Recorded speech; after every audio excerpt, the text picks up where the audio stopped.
Please help support the channel by visiting our Amazon store, affiliate link below. Hey, what's going on, everyone? My name is Matt Jarbo. This is the Mundane Matt channel, and over the course of the past couple weeks, Hollywood has been embroiled with naming the who's who of sexual assault and sexual misconduct within the system. Now, don't get me wrong, it's definitely a pervasive problem. There are a number of predators in Hollywood of any gender and of any sexual orientation, and it's something that is a very hard subject to discuss, which is one of the reasons why right now we're seeing this safety in numbers level of accusations and what could almost be described as a witch hunt in some cases.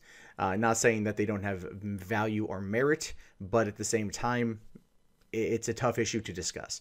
But that being said, one of the biggest ones that come out in terms of the YouTube side of geek culture and the movie blogger sphere, not so much producers or actors or anyone like that, would be the whole Andy Signore situation over there at Screen Junkies. Now, he was accused of basically being a creepo, right?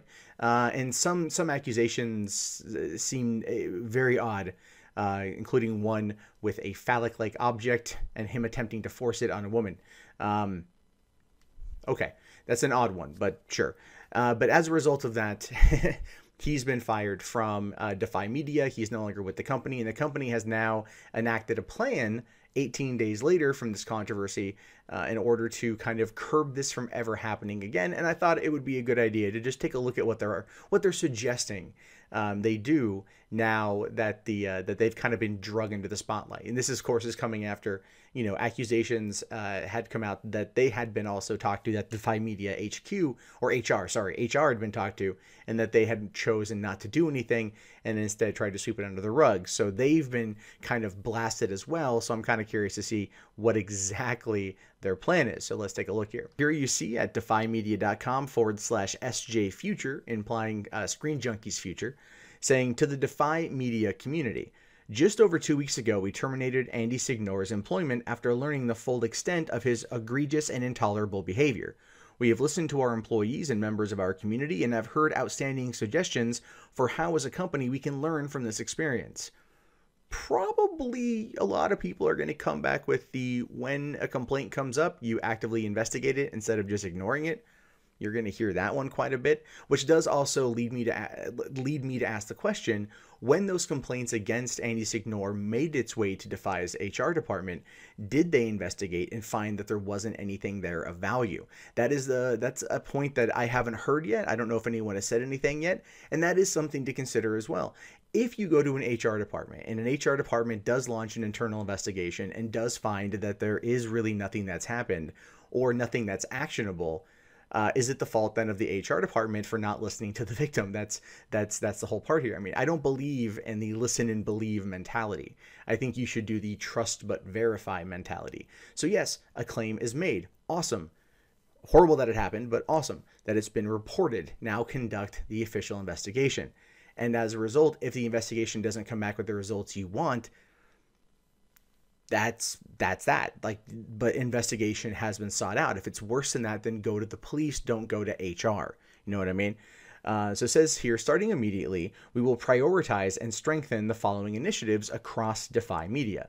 Okay, well, that's good. I think they've maybe listened to some criticism, saying HR policies review and reform. We are committed to becoming a best-in-class organization when it comes to employee conduct. To that end, we are working with external HR consultants to review how we handle harassment claims and related issues to identify areas where we can improve.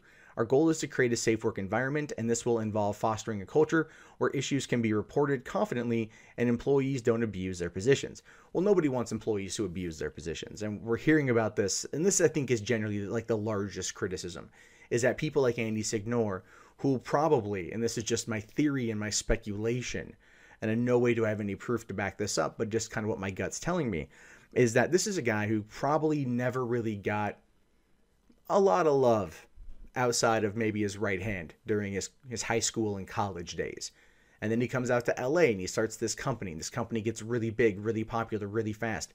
And all of a sudden he's got celebrity friends, or people, he hangs out with celebrities, or he's in that group. And now he's meeting all of these women, and he already married and settled down, and I think had a kid or something. And he's not being fulfilled in that department because these old kind of desires are coming out. And as a result, he acts upon them in this particular fashion where he skirts the edge of what's appropriate, and in many cases going over, but it's him kind of fulfilling a fantasy.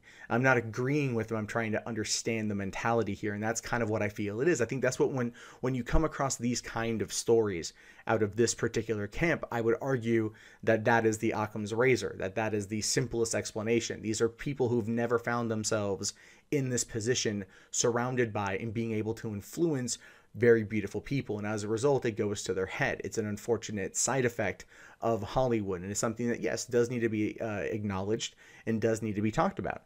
It says here that revision of training and development programs. We are reviewing and revising our existing programs, including our sexual harassment training for managers, and are making these mandatory for all employees. That's good. That's good that it's all employees. If they would have said we're making it mandatory for male employees only, I would have probably risen a bit of a fit about that one. Men can be victims too. I'm sorry, feminists. That's just a fact of life. Defy code of conduct for fan interaction. Now, see, this is something that we're going to be seeing a lot more of, especially when it comes to these kind of startup companies that have come out of the digital age. Stuff like Screen Junkies, so on and so forth, where they do a lot with fans because fans are what made them popular. You hear stories all the time about YouTubers having sex with their fans, and then you hear people saying, don't have sex with your fans. It's not a good idea. It's not going to end well.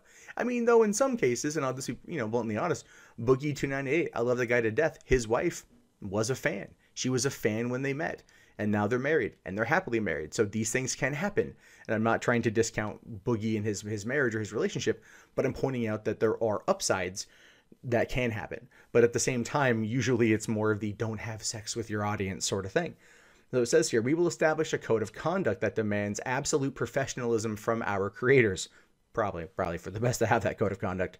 So many people in this company already embody the high standards they set for both building content brands and appropriately engaging with the communities that are essential to those brands. This will be codified and enforced. Now, my question to that, though, is just dealing with fans in terms of a hookup policy. Don't hook up with fans.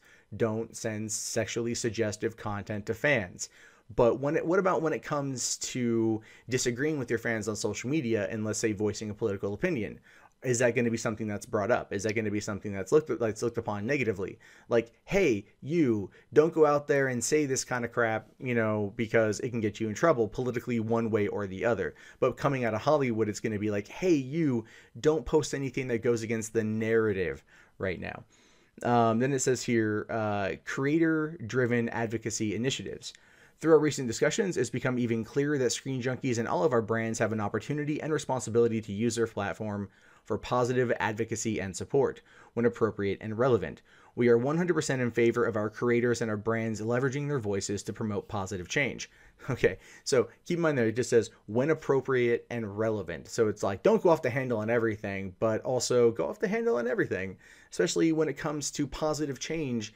So on and so forth. That can actually get them, I think, in a fair amount of trouble depending on what it is that the person is backing. So I get what they're doing there. These things are purposefully vague on purpose. So it just kind of cracks me up. Anyway, it says the productive conversations we've had about our future have reaffirmed that our teams are dedicated to and passionate about building an organization of which we are all proud. We want our community to know that we fully support these goals. The initiatives set out above are foundational steps on which to build, and we will continually assess and seek input on the need for further action to ensure that our work environment is free of harassment and discrimination of any kind.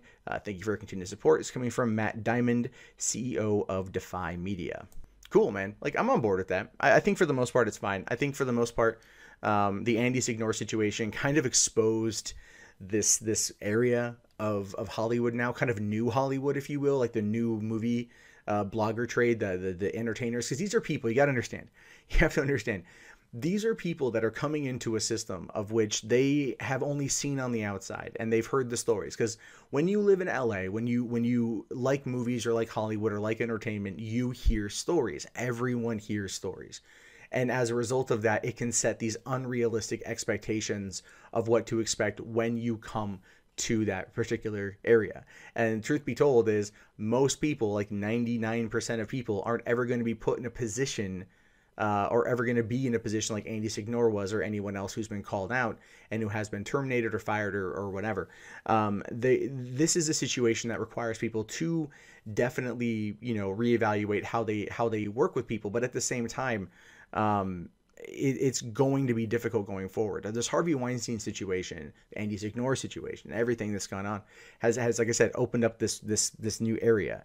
And there's going to be an adjustment period while these companies attempt to figure out how to kind of make it work and how to, you know, change their programs in order to be able to appear to be more inclusive and appear to be more promoting advocacy and appearing to be more I guess you could say woke, so to speak, on the subject matter. But this is still going to boil down to a case-by-case basis. This is still going to boil down to a person-by-person basis. And the personality and the cult of personality that follows in some cases. We've seen that some people have been called out. There's a guy today, What Culture Guy, who was called out for using his position in order to solicit nudes from fans. And he was a big part of that particular brand. I think it was like the Cultaholic or whatever. Or Cultholic or whatever. I don't know what it is, but you know, he's been called out. He's been fired as of today. And then you have Andy Signore in his particular position. So it always makes me wonder, or it makes me question one person in particular getting the hell out of Hollywood, and that would be Jeremy Jahns. He moved out of LA back to Seattle. I'm not accusing Jeremy Jahns of anything. I don't know anything about the guy really.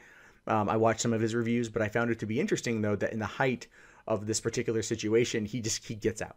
He just leaves LA. Now, that could be because the apocalypse has gotten so bad that he's not able to afford living in Los Angeles, so he moves to Seattle,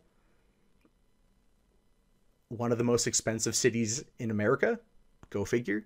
But I just found that to be interesting. So you might see certain people who are involved in the sphere in Los Angeles start jettisoning themselves from the area. And that would give you an idea of some stuff to look at. I'm not trying to put any conspiracy theories out there. It's just something that I noticed. So, and I just took note of, because I pay attention to these things. But look, here's the thing. To wrap this whole thing up, I don't want anyone to be assaulted. I don't want anyone to be victimized. There are predators out there, and the best course of action to stop them is, I think, to start creating a culture where this type of stuff is not going to be explained away or permitted.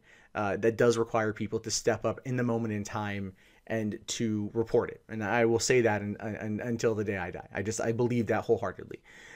These kind of movements from Defy Media to change up to change, you know, how they do business is good. But at the same time, it's also more of a knee-jerk reaction that will probably not result in the particular changes that they want. This feels more like hand waving than it does any actual significant change, especially when you look at what they do. Oh, we're working with external HR reps here in order to be able to tackle this issue. And we're doing this and this and this and this and this and this and this. And it's all like, okay, but you had one bad apple. Now you're basically trying to say that there are more bad apples and that those bad apples are going to be called out because of this new system. So it puts a very interesting take on it, or an interesting kind of, you know, I guess you could say shadow on the company, where now people are going to start looking for any problems to report because it's the in thing to do. And that could have a negative impact. Like I said, it's a hard system to navigate. It's a hard thing to do. Again, I feel if someone out there is a predator, call them out when it happens by going to the police, making sure there's paper trail, and then that's the best course of action. In the meantime, when you see these companies make these kind of rapid changes, it goes to show you that they're just trying to get ahead of the storm, and it calls, you know, makes you really question how, I don't know, how justful their intents are. Hey guys, that wraps up this video. If you'd like to leave a comment, please do so below. I love to read your guys' input. Be sure to hit that thumbs up button. It really does help me in the YouTube algorithm. If you want to support the channel, there's the Amazon affiliate store, there's PayPal, there's Patreon, there's Bitcoin. And if you're bored and you want something else to watch, check out 3 Buck Theater up here. My name is Matt Jarbo. I will talk to you guys later. Have yourself a wonderful day. Peace out.